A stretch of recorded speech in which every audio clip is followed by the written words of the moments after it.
Do you want to be successful in life? Whether you're aiming for success in your personal or professional life, cultivating an open-minded approach can get you there. In this video, we'll explore how small-mindedness can hold you back from success, and how being open-minded can help you achieve your goals. Hello everyone and welcome back to the video. In this video, I'm going to be talking about small-mindedness, what it is, why it's bad, and how to cultivate open-mindedness. So like my other videos where I'm explaining something, I've got notes below. So if you see me looking down, it's so I don't forget important points. So what I'm going to start with is what small-mindedness is.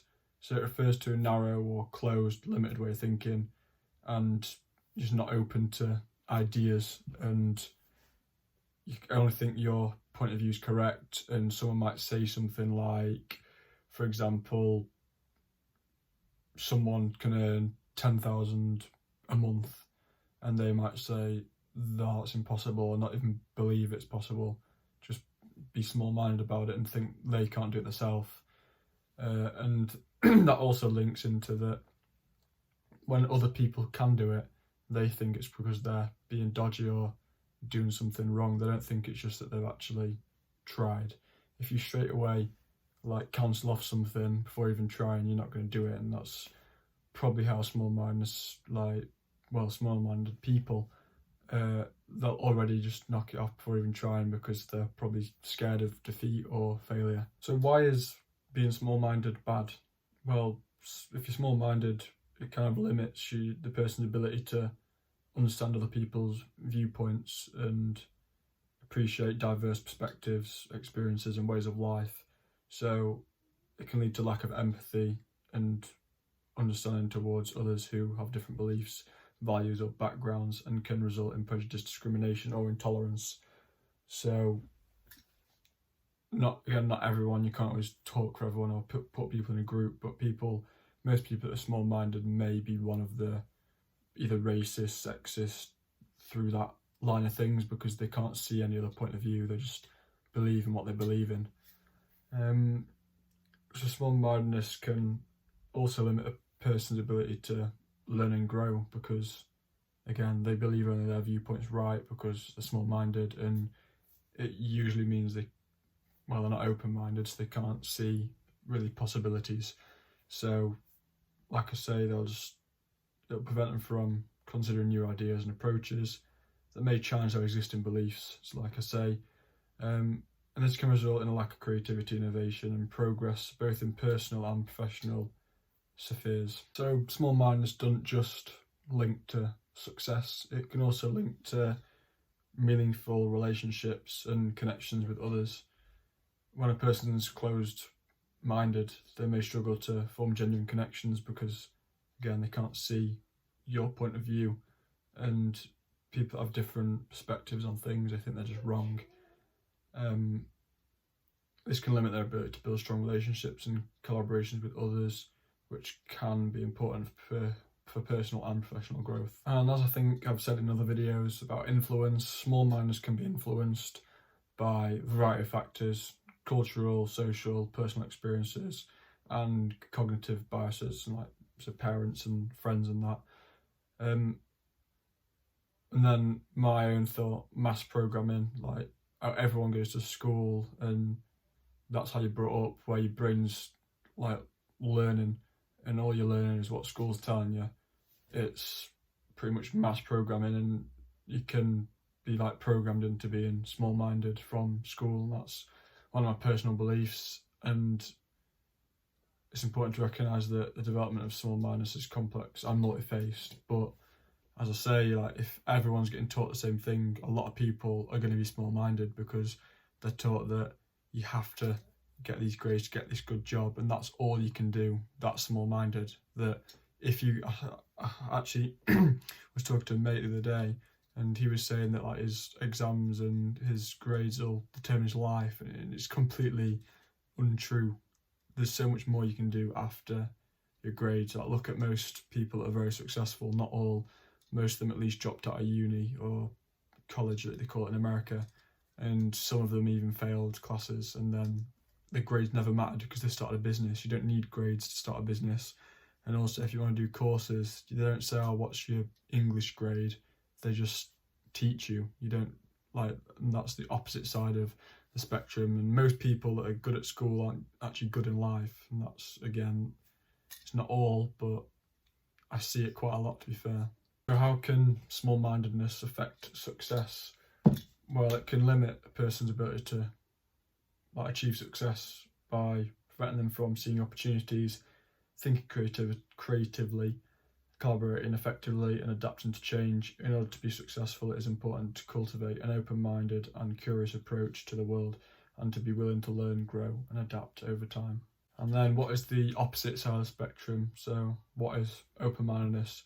It is willingness to consider and entertain new and different ideas, perspectives, and experiences without immediately dismissing them. So obviously the exact opposite of small-mindedness, and it involves being receptive to information that challenges one's existing beliefs and values, and being willing to learn and grow based on that information. So this is, obviously it's true, but if you've learned something your whole life, and let's say you're 40 and someone tells you you're wrong, most people are going to be like, what are you on about, and not be open-minded about it. Whereas young people are very open-minded because they don't know much and they haven't had a load of years where they've only known one thing. And it goes back to my point that I've made a very long time ago. You can't teach an old dog new tricks. So if you learn new things about, let's say, money that's changed since 1960 when your mum and dad were born, let's say, they're not going to understand it, and they're not going to entertain your idea because their belief is just what they've known for their whole life. And obviously being open-minded helps with success by facilitating innovation, collaboration, and adaptability. So I guess just being on the open-mindedness side, and even further, even being a bit delusional, it helps because you're that confident in what you're going to do. You're very open-minded to what you're going to do, whatever it is,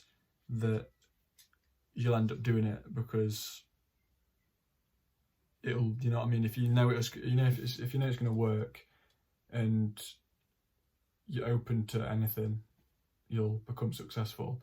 And then by being receptive to new ideas and perspectives, business can identify new opportunities and develop creative solutions to problems. Overall, small-mindedness can be harmful to both individuals and society as a whole. It is important to cultivate an open mind and empathetic approach to the world in order to faster understand things, grow, and have positive social change. Now I'm just going to move on to my own points in life, if I can remember them all. Throughout time I've obviously had some, but one is with money, which is a big thing.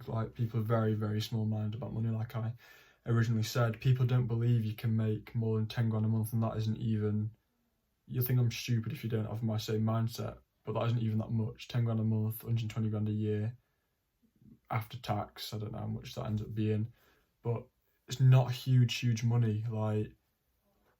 It sounds like I'm being not a very nice guy about it, but there's people that earn 30 grand a month, there's people that earn 200 grand a month, there's people that earn 20 million a month. 10 grand really in the massive spectrum of things isn't that hard. And people say, oh yeah, but I haven't inherited this, or my parents aren't rich. And look at half the people that are billionaires. They're not, I'm fairly sure as a fact that majority of them are self-made. And I think it's always an excuse for people to never do it because they're too scared of failure. They'll never try because they'll say, oh, I can't do it, before they've even started. So there's that. And then also being small-minded, again, linking to business still. There's people that do where you'll give your money to them to put in property or invest, the legit ones, and they'll make you money just by you giving them money. So they'll make their own money and make you money back. And people are, oh, it's a scam, or I've heard this happen, I've heard that happen. But the fact is, there's people that do it, and there's legit people out there, and you can make money for sitting there and just being able to have a big amount of money you can give away and them then work with. So being small-minded isn't just an instinct or psychological and that, it's learned. So you don't just have it. Like, it might be a part of a thing of being like not believing in yourself, that all that kind of area of things, but it's mainly parents and, as I said earlier, school, which I think is a massive thing. Like, they teach you you're never going to be independent kind of thing. Like, they never teach you how to do things with money, talk about tax, talk about working for yourself, talk about actual business. They'll tell you some bull about business, like what this word means, how does that help me in life? But they always teach you to, like I say, rely on someone else, rely on getting a job for them to pay you instead of relying on yourself to do the jobs. Even food, they don't even, well, unless you choose to, they don't teach you how to like cook or anything. They just give you some shite on, yeah, it depends if you want to do it, but like English, if you can speak English and you can read and write, why does it matter? Why do you need to know what Shakespeare said in 1500s? Like, again, people might enjoy it, but why does it matter? I'd rather, like I say, actually learn real life skills, because they're life skills. They're not just something you learn in English and you'll never do again. I'm not putting down English people, but, oh, well, not English people because I'm English, but people that like English or even like drama. What good is doing drama if you don't want to do drama? It's a proper waste of life. It might be enjoyable, and it's not an actual proper lesson, so you can just really mess about a bit. But anyway, back to the small-mindedness side of things. They don't teach you to think for yourself. It's you've always got to ask permission, and that's why that then links into business again. You don't really do much yourself when you then leave school, because you always think you need permission to do things. Like, even at school you need permission to go to the toilet. Like, what a joke. It's a normal human bodily function. If you need the toilet, you go to the toilet. And like I say, it's definitely linked to upbringing, because school never used to let me go to the toilet, and then there one day I went to my dad and said, like, they don't let you go to the toilet when you need it, and he said, well, just go. And so then the next lesson there was like, I can't go to the toilet. I said, what happens if I go to the toilet? And they said, oh, you'll get a 15-minute detention. So I just went to the toilet. Like, I need the toilet, mate, I'm going. I'm not gonna sit here and wee myself at sacred. But anyway, I keep going off on tangents, but that's that part of small-mindedness. And then there's the open-minded side of things, where near enough all business people, I bet all of them, I don't know any studies or facts about it, but business people that are open-minded will never ever fail, because they might have a slight stepping stone failure where they're like, oh, what do I do now? But they stay open-minded and then move on from it. Most business people, like the billionaires now, it's not the first ever business they started, it's the third plus. And that's what Alex Hormozzi said, that he had like 3 failed businesses, and now he's doing well with his what's his business called? I forgot now. Acquisition.com, I think it's called. And now he's being successful with that, and he's doing well. So it's all about mainly not thinking failure is failure and it's final. It's about failing and keeping on going. If you fail again, keep going and not quitting. Because there's a quote, you've got your quote here to add to your, wherever you add it to. It is, there's no such thing as failure unless you quit. That's the only way you can fail, is quitting.